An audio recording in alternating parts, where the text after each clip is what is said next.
Hi, good morning, Mike. Good morning. How are you? I'm doing good. Doing Thank you okay. for joining me. Mike, I wanted to ask you a few questions about your journey, and you're one of the founders of the Gaia Center here in Lapu-Lapu, and you started sharing Cacao Ceremony every Saturday online, and I really feel like your medicine would be beneficial for everyone. Yeah, can you maybe tell us a little bit about yourself? Mike, I met you when at the Gasho Center, so it's been over 2 years, I think. Has it been over just A about two? little over a year, like Over a year. a year Yeah, and a few months. Yeah. yeah. So tell us a little bit about your journey from there on. Like, what's it been like? Okay. Um, well, it's actually been really good. Since then, I was a little lost before then, and when I found the Gasho Center, it helped rekindle a fire that was deep within me, like this longing for something more. I'm sure we all feel that every once in a while, but we sometimes distract ourselves with, whatever it may be. Tough. The things we do, stuff. But yeah, so I was feeling a little lost, and I came to the Gasho Center and I discovered Reiki, and yeah, it really helped me, start back on my spiritual path and everything, and I'm really grateful for that. How has your practice evolved? I mean, I feel like you've grown so much since I first met you, and you're my Reiki student. How do you think you came from um, starting your journey to now sharing this medicine? Because not everyone ends up doing that. Not everyone ends up opening a center. I mean, um, not everyone is called to share. Yeah, it was funny how it happened,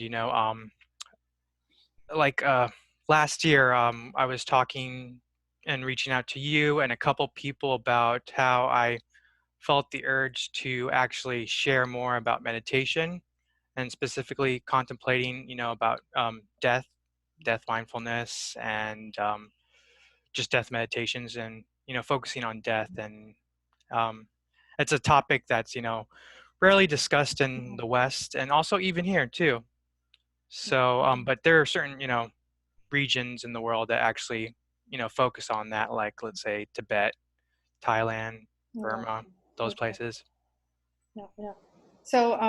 Actually, that's one of the reasons I thought it would be beneficial to share that topic because death is such a it's still taboo, in society, and like you said, except in very specific groups where they use it as a practice of impermanence and mindfulness. I think, of course, death is always part of life. Like it's something that I've been personally drawn to working with as well. That's why I resonated so much when you first mentioned this. It's been a few months already, right? And Yeah, um, yeah, and I actually, think. Sorry, go yeah, ahead. no, it's all right. Like actually, I thought about it, and then the volcano happened in Manila, Oh, and then I came back over here, and yeah, that's how actually started the Guy Center. I was just like talking to you, and I found out that Kath and Imi, they were looking for a space also, and it just kind of just fell into place how everything just happened. It was, yeah, it was just kind of natural, and it was good. Yeah.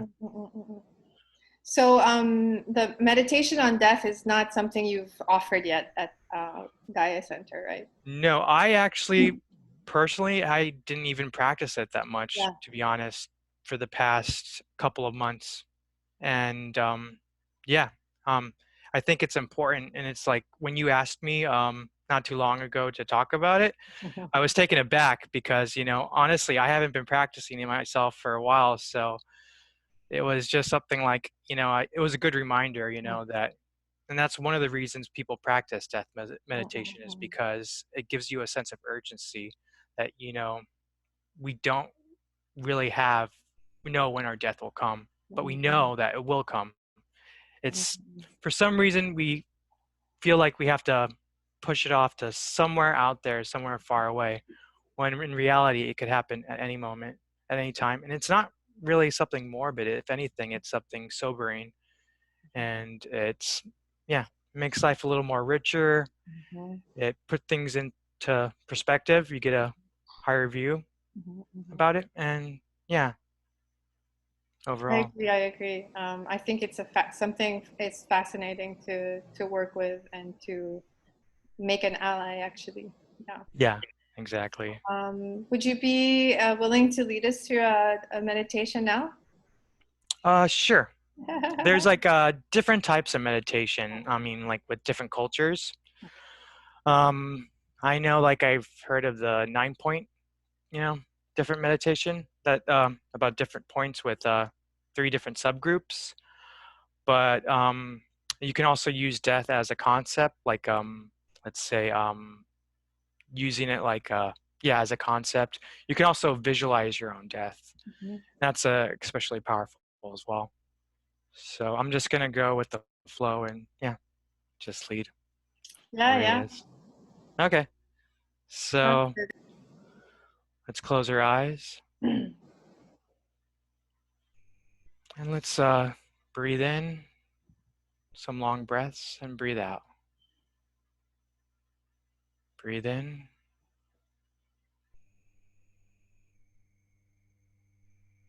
and breathe out.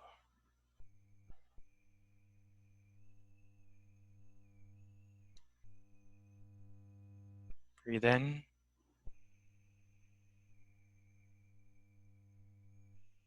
and breathe out.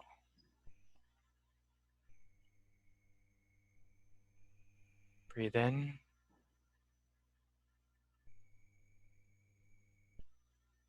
and breathe out. You can realize that death can come to us at any moment, at any time. We can contemplate the ways that death may come to us. We could eat something bad. We could slip and fall. Any of these things could take us. But for now, let us think of what if we actually got the perfect death we wanted at a ripe old age,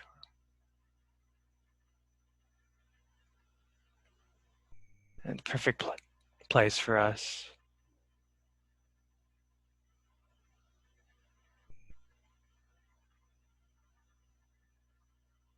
Now imagine us being surrounded by family and friends,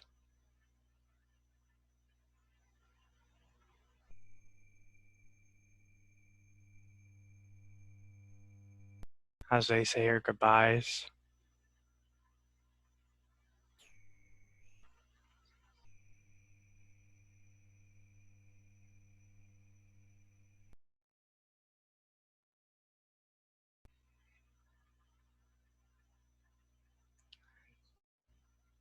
Death may slowly come to us. We'll notice slowly as we breathe in and breathe out that our final breath is coming near.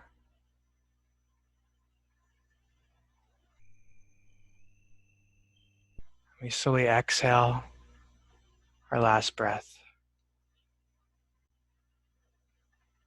The warmth within us slowly leaves our extremities until we're cold.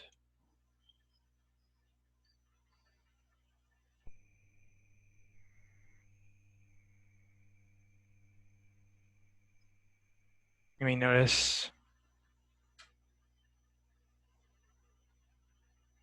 that the water within us slowly leaves.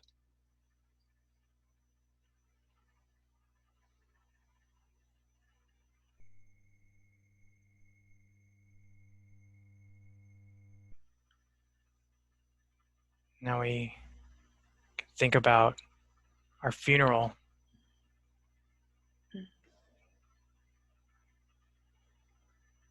Let's say we want to be buried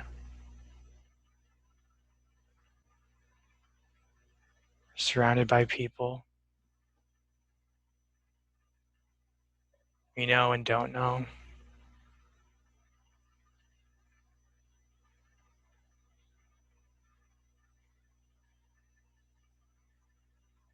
Are there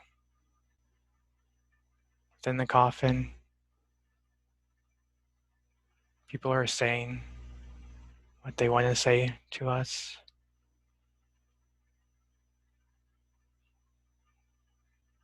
Saying their last goodbyes.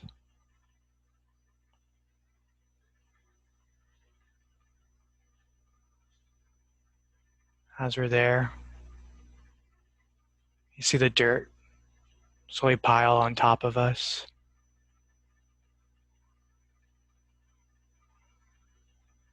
More dirt until we can't see anything at all.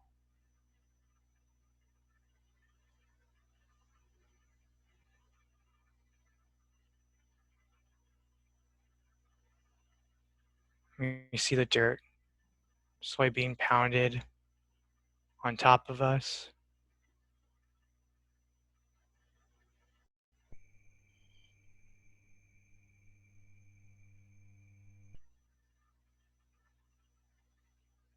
And slowly we notice body decomposing, turning a different hue. Our immune system is no more. So the bacteria and life within us start eating away at us. You start to bloat a little.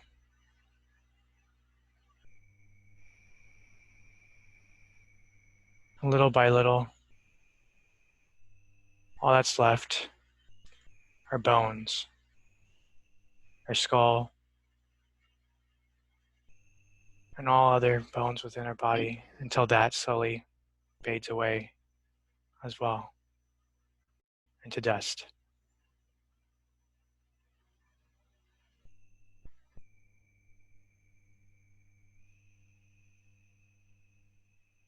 And all that's left is our pure self, pure consciousness, truth, and bliss.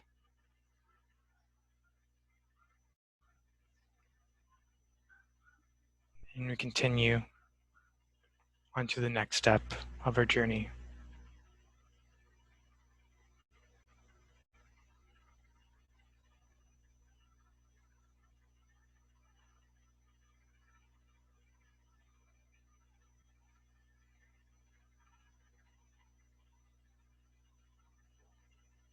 When we're ready,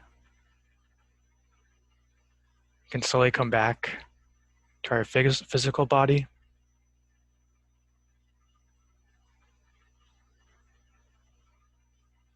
Feel the lungs, the breath within our going in and out.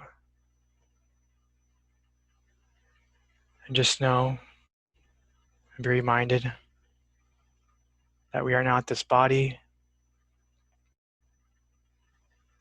that we're not even this mind, as Sadhguru would say. We're reminded by other people, such as Eckhart Tolle, that we have to die now before we die. Or as Don Juan in Carlos Castaneda's book, how we can use death as an advisor. Feel that death is always an arm length away, but it hasn't touched us.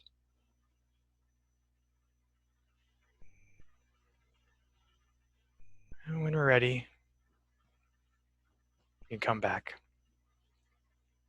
slowly, and we can open our eyes.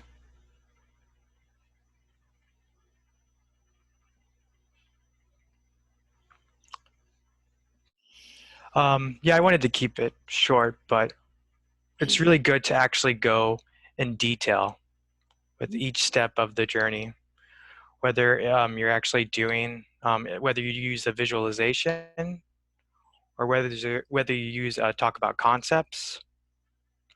It can actually alleviate a lot of stuff when it comes to anxiety. But there's a little disclaimer I kind of want to give beforehand. I should have actually gave it beforehand, but if you're feeling a little anxious, it's something that you shouldn't really do, or a little too anxious. If you're feeling really depressed, you should watch out. And also, if you're currently in the grieving process, that's something you should watch out for. But other than that, it's good to give yourself an hour and sometimes sandwich it in the middle of different things like different types of meditation. Like you might want to do a loving kindness or a meditation beforehand, and then maybe follow it up with a gratitude meditation as well. So it can ease the blow. But at the same time, if you really think about it, it can be really sobering. It can, yeah, enrich your life. And it really puts things in perspective. So, yeah, give yourself some time if you do decide to actually take this path. Mm-mm. But it's something I think that we need to focus on here in the Philippines, and also in the States, all over the world. We There are certain movements, like death positive movements, where they actually, talk about this Mm-mm. and they make it really a part of, because it's a part of life. It's, when we're born, we're gonna die. Mm-mm. We can't escape it. Mm-mm. And as long as we realize that, we should be fine. Thank you, Mike. And thank you for the disclaimer, actually, because I have to say that you mentioned Carlos Castaneda, and I read his works when I was in college, and that was my first introduction. Well, I was also reading Tibetan Buddhism at the same time. So, yeah, like 17, 18. That's when I started getting familiar with with death meditation and the concept of being comfortable with death. So it's been it's been a long practice, which is why I'm so comfortable doing death meditation now. But I have to remind myself that for other people, it's new and completely intense. And so I'm glad you made that disclaimer. I'm going to add it in the, in the post, especially because during one of my cacao ceremony training courses, I think it was it was either a chakra clearing course or cacao ceremony. I did a death meditation, and for me, it's like it was a beautiful, very deep practice. And one of the participants did not fare well with it. Yeah. Yeah, So it's normal that actually can happen, yeah. for some individuals. Like let's say someone is in a depressed mood, it can just make them, focus on, negative stuff. If Because, sometimes when we're in a negative spiral or we're spinning out, we're full of anxiety, then it could actually, yeah, it can make things worse, sometimes. And also if someone has recently died that we know or that we're close to, it can bring up those feelings again.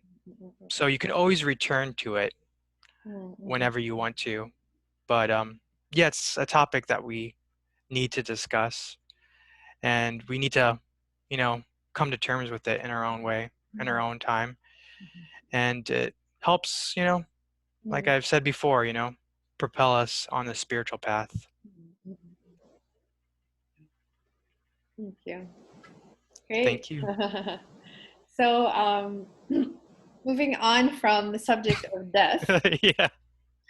can you tell us a little bit about Cacao Ceremony? So I mentioned earlier that you're, uh, hosting virtual cacao ceremonies Saturday evenings, Philippine time. And I think Yeah. this coming Saturday is going to be, you have a special guest that I'm excited about. Yeah, me too. Yeah, thank you for that. Paulette is actually gonna Paulette Waltz. She'll be singing some medicine songs. So yeah, I'm really excited for that. So the topic is about flow and synchronicity. So for Uh, those of us, for those of the viewers who aren't familiar with Cacao Ceremony or medicine songs, could you just like maybe explain oh, quickly? sure, yeah. So cacao ceremonies. Cacao is pretty much 100% pure chocolate, and it's a superfood, and it has the ability to open our hearts and to be vulnerable. And there's a power in that. So when we're so it kind of brings a little bit of sacredness into our lives, a little touch of that. So the cacao ceremonies are just a way for us to share what we need to share, to set our intentions for the ceremony and for the coming week, for the year, whatever it may be. And yeah, the medicine songs. I haven't heard one yet myself, so it's gonna be my first time as well. So I'm very excited to hear about that. And yeah, I'm really interested in hearing it, and it's kind of what inspired me to come up with the topic flow, because just being in the flow with things. When you're in the flow, you're in the present moment. When you're in the present moment, because we're constantly in the past or all over. So being in the present moment is good. So that's why last week we spoke about impermanence. So that's why cacao ceremony helps us, get in touch with ourselves, with the energy of the group.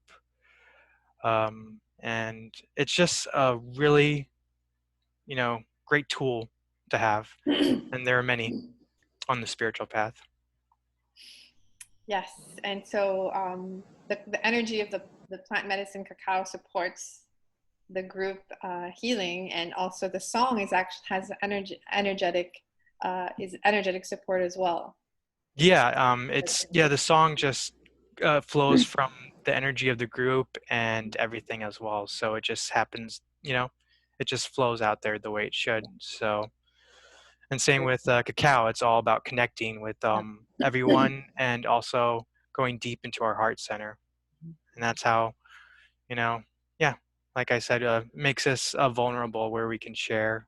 And it's really important that we allow ourselves to be vulnerable, that we allow ourselves to open up, that we drop our shields every now and then, because yeah, we have our shields that protect us, but at the same time they kind of shield us from the realities of the world. They shield us from the reality of death. They shield us from so much that all the realities that are out there that we need to see.